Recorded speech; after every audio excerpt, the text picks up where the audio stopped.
वो एस्पिरेंट्स अभी जो कि 27 के लिए अटेम्प्ट का प्रिपरेशन कर रहे हैं यूपीएससी का, उनके लिए मैं लेकर के आई हूँ एक खास वीडियो जिसमें आपको बताऊंगी कि बेसिक किस तरीके से आप क्लियर कर सकते हैं। देखो, यूपीएससी में आप जानते हैं कि आपका सिलेबस बहुत ज़्यादा वाइड होता है। उस तरीके से आपको तैयारी भी उस लेवल की करनी होती है कि आप अच्छे से एग्जाम को दे सकें और अटैम्प्ट कर सकें। बेसिकली ये जो एग्जामिनेशन है बहुत ज़्यादा टफेस्ट माना जाता है, लेकिन अगर आप एक अच्छे स्ट्रेटेजी के साथ इसको प्रिपेयर करेंगे तो ईजिली आप इसको क्रैक कर पाएंगे। अब सबसे पहले आप भी जानते हो कि अगर आपको मकान खड़ा करना है तो ऑब्वियसली आपका जो फाउंडेशन है वो अच्छा होना चाहिए।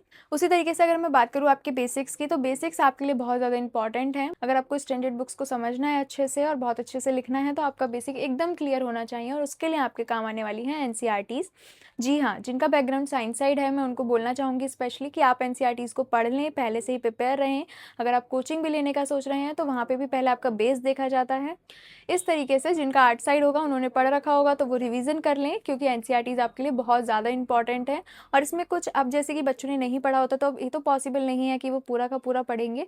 तो यहाँ पे क्या होता है कि कुछ सेलेक्टेड बुक्स होती है, सेलेक्टेड सब्जेक्ट्स होते हैं एंड सेलेक्टेड क्लासेस होती हैं जिनका बुक आपको पढ़ना होता है और अपने बेसिक को क्लियर करना होता है। बात करें क्वालिटी की, तो क्वालिटी इनकी बहुत अच्छी है और मैंने इनको परचेज़ किया राजेश बुक स्टोर से, जो कि दिल्ली में है। बहुत ही फेमस बुक शॉप है। आप एक बार यूट्यूब पे भी सर्च करेंगे तो भी आ जाएगा। तो मैंने भी वहीं से पहले वीडियो देखी, उसके बाद मैंने इनको परचेज़ किया। बाकी मैं इनकी क्वालिटी से बहुत ज़्यादा खुश हूँ और मैं ऑलमोस्ट अपना वहीं से सारी चीज़ें परचेज़ करती हूँ। एक एक करके देख लेते हैं किस क्लास से किस क्लास तक आपको चीज़ें पढ़नी है और किस सब्जेक्ट को कितना पढ़ना है। सबसे पहले बात करें हम ज्योग्राफी की, तो ज्योग्राफी में आपका शुरू होता है क्लास 6 से। ये आप देख सकते हो। इसमें मैं आपको दिखाती हूँ कि इसका इंडेक्स एक बार ये देखिए, ये आपका इसका इंडेक्स हो जाता है और ये आपका पूरा एनसीईआरटी हो जाता है। क्वालिटी वाइज बात करूँ तो बहुत अच्छी है। बाकी आप जानते हैं एनसीईआरटी को, तो एनसीईआरटी में बहुत चीज़ें सरल भाषा में दी जाती हैं, इसलिए सबसे ज़्यादा बेहतरीन मानी जाती हैं। क्लास 6 के लिए हो गया, आपका क्लास 7 के लिए हो गया। ये देखिए क्वालिटी बहुत अच्छी है। और ये आपका क्लास 8 हो गया, ये 9th के लिए हो गया, आपका 10th हो गया, 11th हो गया जिसमें आपको 2 बुक्स देखने के लिए मिलती हैं, एंड 12th हो गया जिसमें आपको अगेन 2 बुक देखने के लिए मिलती हैं।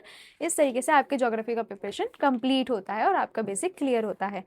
बात करें अब यहाँ पे इकोनॉमिक्स की, तो इकोनॉमिक्स में आपको क्लास 9 to 12 पढ़ना होता है। जैसा कि आप देख सकते हैं, ये आपकी 9th की बुक हो जाती है इकोनॉमिक्स की, और ये आपकी 10th की बुक हो जाती है। उसके बाद 11th हो गया आपका, और ये आपका हो गया 12th। इस तरीके से आपका इकोनॉमिक्स कंप्लीट होता है। बात करें अगर साइंस की, तो 2 क्लासेस की आपको पढ़नी होती है, क्लास 9th एंड ये आपका क्लास 10th। ये देखिए, बाकी जिनके पास ये स्कूल्स में होगा उनके पास तो एनसीईआरटीज़ होंगी ही होंगी, लेकिन जिनके पास नहीं है वो इनको परचेज़ कर ले, क्योंकि ये बहुत ज़्यादा इंपॉर्टेंट है। ये आपका सोशियोलॉजी के लिए क्लास 11th एंड 12th 2 ही काफ़ी होती है। तो ये आपका क्लास 11th में 2 बुक प्रोवाइड की जाती हैं आपके सोशियोलॉजी के लिए, पहली और ये वाली दूसरी। इसके बाद क्लास 12th में भी आपके लिए 2 बुक प्रोवाइड की जाती है सोशियोलॉजी की, ये देखिए, ये देखिए, और ये इसका सेकेंड पार्ट। इसके बाद बात करें हम हिस्ट्री की, तो हिस्ट्री एक बहुत ही ज़्यादा मेन सब्जेक्ट है। इसमें आपको जीरोक्स फॉर्म देखने के लिए मिलेगी इसमें एनसीईआरटीज़ की, क्योंकि कोई ऐसा अपडेशन नहीं होता है तो एनसीईआरटीज़ इनको इतना ज़्यादा पब्लिश नहीं करती है बुक की फॉर्म में।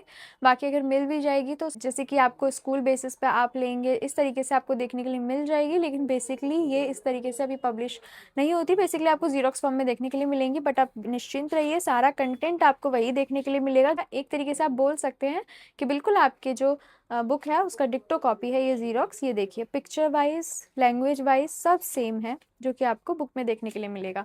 तो इस तरीके से आपको क्लास 6 to 12 पढ़नी है, जो कि आपका 6th हो जाता है, 7th हो गया आपका, ये आपका 8th हो गया, ये आपका 9th, ये आपका 10th हो गया।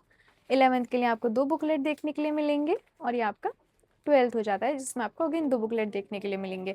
इस तरीके से आपका पूरा हिस्ट्री कंप्लीट होता है। अब हिस्ट्री के बाद अगर हम बात करें आपके पॉलिटी की, जो कि आपके लिए अगेन बहुत ही ज़्यादा इंपॉर्टेंट सब्जेक्ट है। तो पॉलिटी में भी आपको क्लास 6 से लेकर के 12 तक का पढ़ना होता है।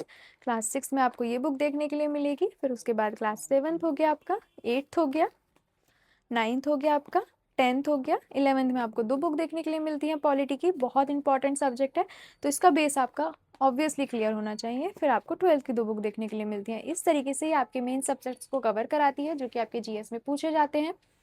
और बेसिकली आपके पूरे जीएस पर ही आपका पेपर डिपेंड करता है। तो अपने बेसिक को अच्छे से क्लियर कर लीजिए, और जिनको भी परचेज करनी है स्क्रीन पर एक नंबर शेयर किया गया है, वहाँ कॉन्टैक्ट कीजिए। या अगर कोई भी क्वेरी है किसी भी एग्जाम से रिलेटेड, बुक से रिलेटेड, तो आप वहाँ पे पूछ सकते हैं। बाकी अगर आप इन्हें मंगाना चाहें तो घर बैठे मंगा भी सकते हैं। Thank you so much.